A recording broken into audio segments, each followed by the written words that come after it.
We're talking to Nashville songwriter Dana Cooper. Dana, thank you for joining me today. Thanks for having me. You are a part of a very important tradition for Houston. Do you still feel a part of it, even though you're living in Nashville?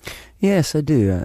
Texas in general is sort of a second home for me, and Houston, very much so, since this is where I lived for 12 years. Yeah, oddly enough, I still feel sort of a part of it all. Feel like coming here. home? Yeah. How does that influence your music, do you think?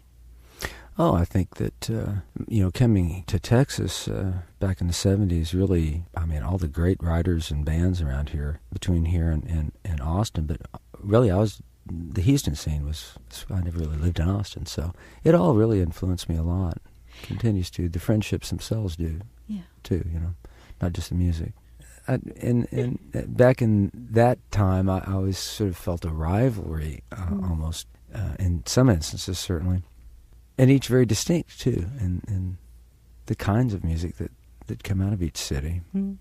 Much more the kind of swampy bayou and country blues and just blues and South Coast rock kind of out of Houston, But still all those great writers that came out of here, like Guy Clark and Lucinda and Nancy Griffith and Lyle, and my goodness, it's just so many of them. A lot of those folks were not my peers. They were younger than my group of friends were, but in cohorts. Who would you say was your group? Where are you? Don Sanders? Where would you fit in? Well, yeah, I guess in terms of our age group and all, would be more. Are you a cosmic cowboy? I'm not any kind of cowboy. I wear a hat. I'm a fraud, though. But who in group? I didn't really mean to interrupt. Oh, no. Well, of course, Shake, Russell, John Vandiver, that Michael Marcoullier, Danny Everett, Ezra Idlut, and then of course Towns, Guy Clark. They were sort of the class or two ahead of us. They were the seniors and we were the sophomores or something at that time. And what were some of the clubs back then? Theodore's, Corky's, Cody's, Holy Hands. Number 2. Yeah. But then, of course, Fitzgerald's, Rockefellers, all those places came along then, too, a couple of years later. Mm. The Texas Opry House. Steamboat Springs. Of course, Steamboat Springs. My good heavens, how many. There are many venues that have come and gone, I know. Lovejoy's used to play out there, funny places along the way. And Anderson Fair, of course, it has been there all along. So. Well, you've had a very varied career, and now you're living in Nashville. How do you think that's influencing your work these days? Early on when I moved there, I got absorbed into the whole writing on Music Row, co-writing with people with the purpose of pitching songs, and I did that for a couple of years, and interesting things came out of it, and great alliances with other writers and musicians and stuff, but and publishers, all that. Nothing stuck anywhere, and I felt challenged. It once again, it was kind of one of those turning points in my life as a songwriter where I kind of second-guessed what I was doing, didn't quite know how to even get back to what I had been doing on my own, and I just said, I'm going to stop doing this for a little bit, and I took a year off from Music Row and writing there, and for all intents and purposes, maybe a little I did it, but and I concentrated on just writing a group of songs by myself. So then after that, I got a little more comfortable again in co-writing, and I've continued to do that, but it's very selective. I very much appreciate those times I get to spend with these people. They're friends.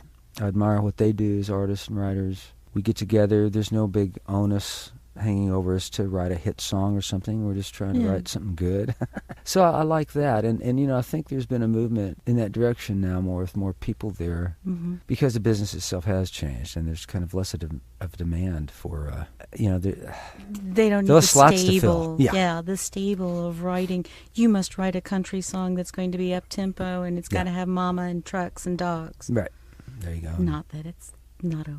Well, is Nashville still a country town, do you think? I mean, I'm not sure what it is. I think it's a little skitsy now. And I love it. I like it. I think that it's because it's going through change. I remember that somebody once described, hey, I've got a great idea for country music.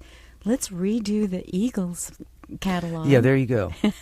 Well, and I had... call it country. I had other writers approach me during that whole little period there.